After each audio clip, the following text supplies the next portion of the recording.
Iran যুদ্ধ আর অভ্যন্তরীণ অস্থিরতার মাঝেই কি এবার খোদ বিচার ব্যবস্থার উপরে নিয়ন্ত্রণ নিতে যাচ্ছে ট্রাম্প প্রশাসন? পামবন্ডির এই নতুন নীতি কি আইনজীবীদের দায়মুক্তি দেবে, নাকি এটি স্রেফ রাজনৈতিক হয়রানি বন্ধের কৌশল? মার্কিন বিচার ব্যবস্থার এই ঐতিহাসিক মোড় পরিবর্তনের সব খুঁটিনাটি জানাবো বিস্তারিত। যুক্তরাষ্ট্রের বিচার বিভাগে এক নজিরবিহীন পরিবর্তনের প্রস্তাব দিয়েছেন অ্যাটর্নি জেনারেল পাম বন্ডি। নতুন এই নিয়ম অনুযায়ী বিচার বিভাগের কোনো আইনজীবীর বিরুদ্ধে পেশাগত অসদাচরণের অভিযোগ উঠলে তার তদন্তের পূর্ণ নিয়ন্ত্রণ থাকবে খোদ ডিওজের হাতে।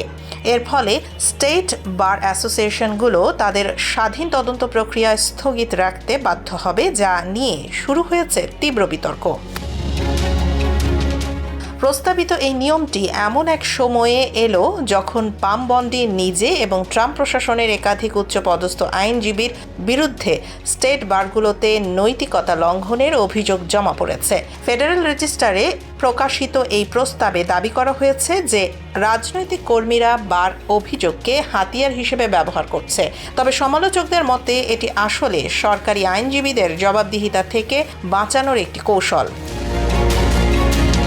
নতুন নিয়মে স্টেট বারগুলোকে ডিওজের তদন্ত শেষ না হওয়া পর্যন্ত অপেক্ষা করতে হবে, কিন্তু যদি অ্যাটর্নি জেনারেল কোনো আইনজীবীকে অভিযোগ থেকে মুক্তি দেন তবে স্টেট বার সেই তদন্ত পুনরায় শুরু করতে পারবে কিনা সে বিষয়ে নীতিমালায় স্পষ্ট কিছু বলা হয়নি। ইলিনয় স্টেট বার অ্যাসোসিয়েশন সহ বিভিন্ন সংস্থা একে অনৈতিক সুরক্ষা হিসেবে অভিহিত করেছে। ওয়াটারগেট কেলেঙ্কারির পর থেকে ডিওজের নিজস্ব তদন্ত ব্যবস্থা অত্যন্ত শক্তিশালী থাকলেও সম্প্রতি নৈতিকতা বিষয়ক কর্মকর্তাদের বরখাস্ত করায় এই নতুন ব্যবস্থার স্বচ্ছতা নিয়ে প্রশ্ন উঠেছে।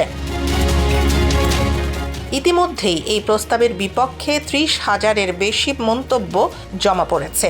আইনি বিশেষজ্ঞরা মনে করছেন এই নিয়ম কার্যকর হলে তা বিচার বিভাগের চেক অ্যান্ড ব্যালেন্স বা নিয়ন্ত্রণ ব্যবস্থার ওপর এক বড় আঘাত হবে। শেষ পর্যন্ত আদালত এই নিয়ম টিকিয়ে রাখে কিনা সেটাই এখন দেখার বিষয়।